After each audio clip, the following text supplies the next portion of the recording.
Now, you may have seen them on social media, videos of supposedly ordinary people confronting alleged child predators. And more of those videos are popping up here in Arkansas. But behind the scenes, law enforcement is raising serious concerns. THV 11's Tanya Motorzitsky went straight to investigators to ask if these groups are helpful. The answer, not exactly what you might expect. We see these types of groups online. Are they helpful at all to any investigation you may be building? The general consensus among law enforcement is no. In fact, they actually do more harm than good. In an effort to act as watchdogs, luring, confronting, and exposing suspected predators online.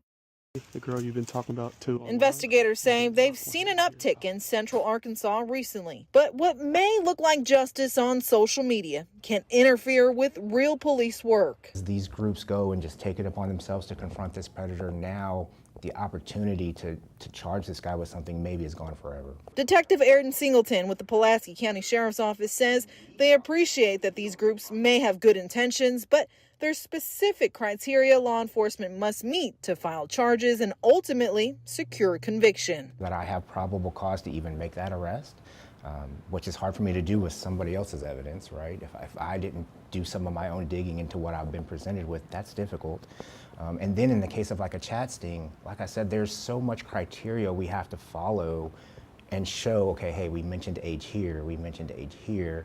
They acknowledged we're 12 here. He adds while these groups focus on exposing potential predators, they may not realize what could already be happening behind the scenes. Like we have partners with the FBI, Homeland Security. They're big into the cybercrimes world, and when they investigate somebody, it's a long-term process. They take their time, they build a good case, and what if that's the guy you reeled in as your cyber vigilante target, and now he knows the jig's up, and you've just killed an FBI investigation that maybe took months to build, and you just killed it for your clicks. I reached out to some of those social media groups, but they stopped responding.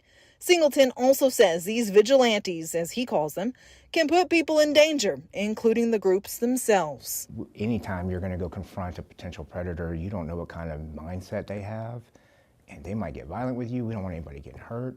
A lot of times we're watching these groups, and they're the ones like confronting a predator and touching them in ways they shouldn't, or maybe making threats, and so now they're opening themselves up to charges.